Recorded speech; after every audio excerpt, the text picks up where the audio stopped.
This article from Daily Telegraph shows what I've thought about floating bus stops for a very long time. It is an absolutely lethal design, despite what the lying dictator of London says.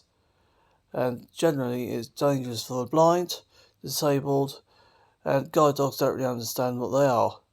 But anyway, it's been condemned on health and safety grounds, which state that pedestrians should not have to cross cycle lanes to reach public transport, and it's also been condemned by the British Standards Institution. The BSI has also issued advice warning how people should not encounter cyclists when boarding or disembarking buses. Well, cyclists just think they're a law to themselves. Well, the bad ones are anyway. So, the embarrassment TfL, well, they just don't listen anyway, so arrogant, and so is dictator of London, and doesn't really acknowledge Londoners whatsoever. So, you see two diagrams here.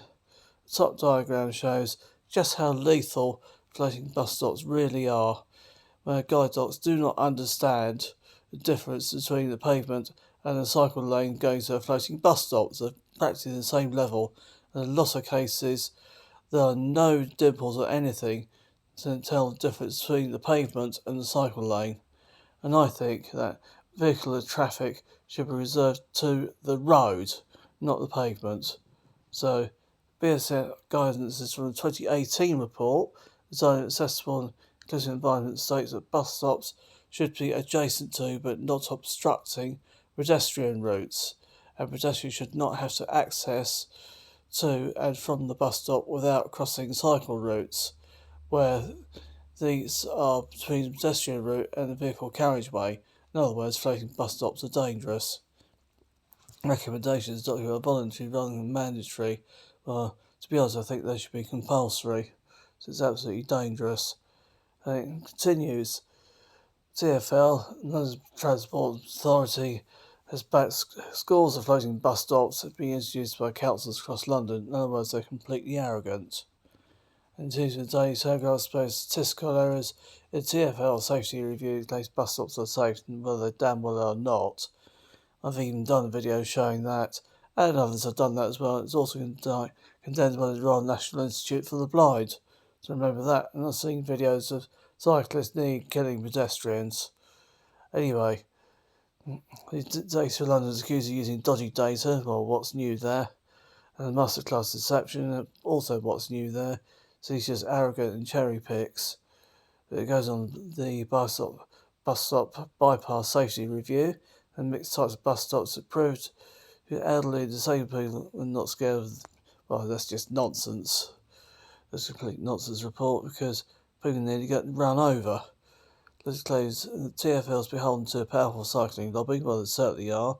There's no surprise there. And so Active Travel England is just disconnected from reality, to be honest. So absolutely lethal.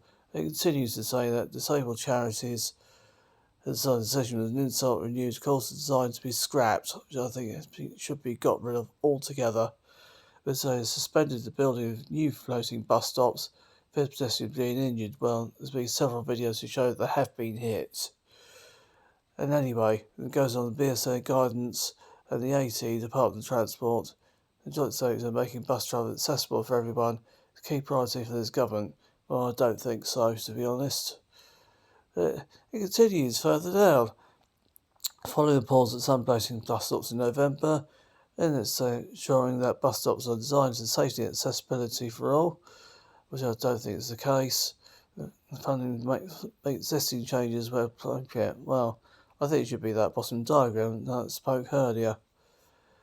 It says BSI advises strong evidence reviews before the new guides is written and published. Well, too late now, isn't it, when people got hurt? And more waffle continues.